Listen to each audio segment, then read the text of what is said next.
Masa lu kalah sama pengusaha? Pengusaha aja punya organisasi, ini buruh yang sekelasnya operator nggak punya organisasi.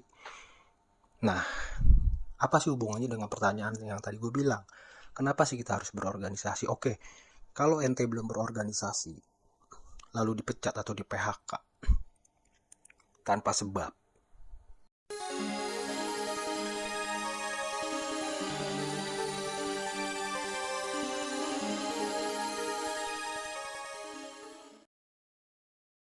Assalamualaikum warahmatullahi wabarakatuh. Waalaikumsalam. Vlog gue one vlog.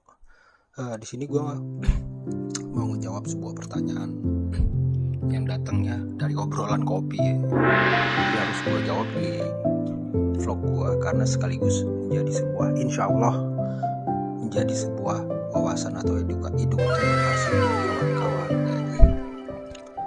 Pertanyaannya itu, kenapa sih harus berserikat? Oh iya, pertanyaan yang bikin gue kesel, pertanyaan yang bikin gue dongkol ketika orang yang masih ngakunya buruh pekerja tapi masih bertanya kenapa sih kita harus berserikat. Di sini gue mau jelasin dari awal.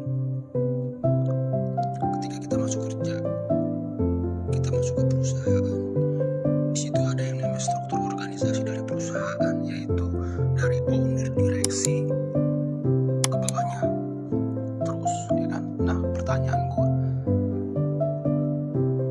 pengusaha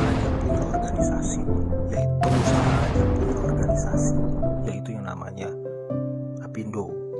Lu mau tahu apa Apindo? Yaitu singkatan dari Asosiasi Pengusaha Indonesia. Itu organisasi. Masa lu kalah sama pengusaha? Pengusaha aja punya organisasi, ini buruh yang sekelasnya operator nggak punya organisasi. Nah, apa sih hubungannya dengan pertanyaan yang tadi gue bilang? Kenapa sih kita harus berorganisasi? Oke, kalau ente belum berorganisasi, lalu dipecat atau di PHK tanpa sebab, taruhlah ada sebab juga, sebenarnya nggak ngaruh ya.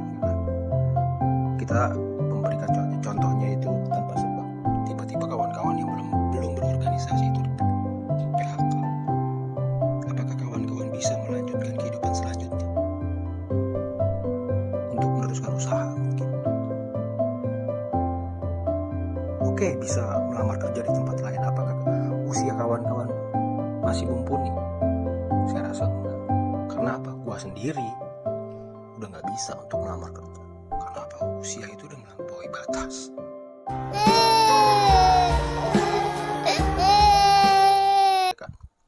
Nah, pertanyaannya, fungsi dari serikat pekerja itu, nah kawan-kawan itu udah nggak bisa yang namanya melanjutkan ketika kawan-kawan di PHK tanpa sebab dan nggak bisa melanjutkan apa-apa. Sekelasnya kawan-kawan operator, tapi sekelasnya manajemen itu ketika mendapatkan PHK dia bisa masih melanjutkan karena apa? Nominalnya beda. Di sini serikat pekerja bukan masalah ketika kawan-kawan berorganisasi itu wah bakalan dapat besar ya kalau ketika kita berorganisasi atau berserikat. Enggak begitu juga, butuh perjuangan, tapi setidaknya kita punya payung hukum untuk memperjuangkan hak-hak kita. Nah, itulah fungsinya.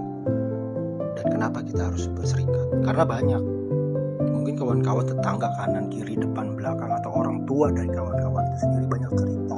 Orang tua gue di PHK tanpa adanya pesangon atau hak-haknya sampai detik ini dari tahun 10 tahun yang lalu. Banyak cerita seperti itu.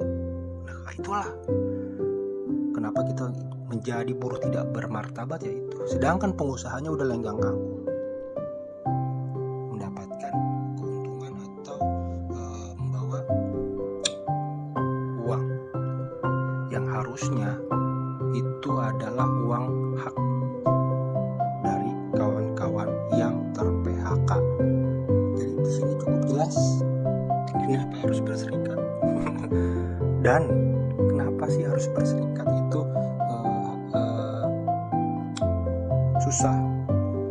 Nggak susah, kawan-kawan bisa searching sekarang zamannya modern, atau kawan-kawan bisa tanya sama kawan-kawan buruh yang sering turun ke jalan, tanya aja, nggak menjadi soal bagaimana caranya. Nah, semoga menjadi wawasan kenapa harus kawan-kawan berorganisasi atau serikat agar menjadi buruh yang bermartabat. Mungkin itu aja yang bisa gue sampaikan, karena